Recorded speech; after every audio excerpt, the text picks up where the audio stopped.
Hello and welcome to my art and cooking channel. My name is Cynthia Maynard, and today we have this oil pastel painting, and this is our palette. I'm using some sort of vintagey, very textural, almost like starched linen-like paper.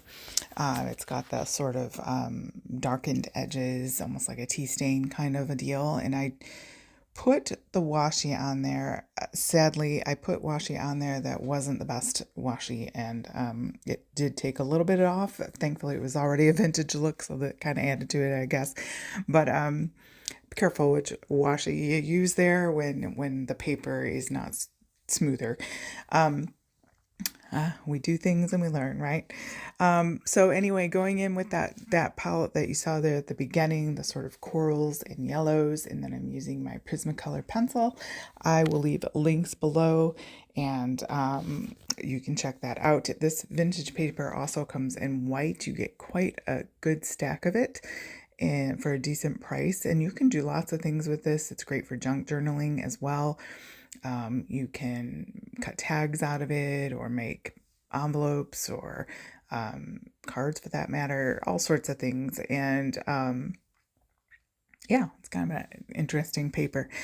So just going in, kind of building out this floral arrangement. On top of that, part of me was curious. I've used oil pastels on this paper before with an underpainting, so I was kind of curious to see what it would do if I kind of just went in with the oil pastels themselves, and it did fine.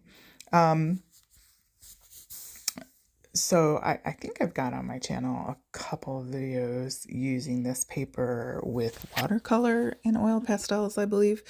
My memory is getting kind of fuzzy. I've got over 1,700 videos, so, I'm trying to search. So just hit the search bar there and maybe put the word vintage in and see what pops up. But then going in with the background here, I've got my big Paul Rubin white here. I've got a set of those, which is nice. You can buy just a set of whites or whites and blacks. I don't use a lot of black, so I prefer the set of whites to have extras because you really do burn through them. And the more porous the paper is and the more layering, of course, more chunks will come off and you'll go through your pastels a little bit faster. So, but they're a great art supply, and if you haven't already tried them, I encourage you to do so. Oh, I've also used, I'm trying, in my mind, I'm thinking, I've also used soft pastel on this paper before, and that did well with an underpainting of watercolor underneath that. But yeah, lots of things work well on this.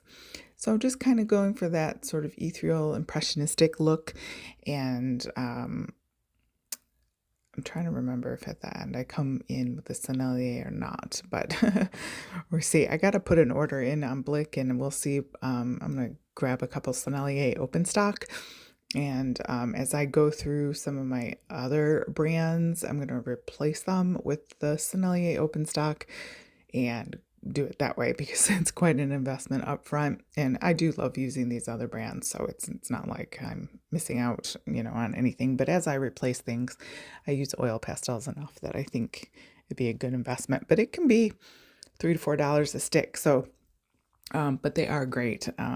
The ones that I have, the one set has just been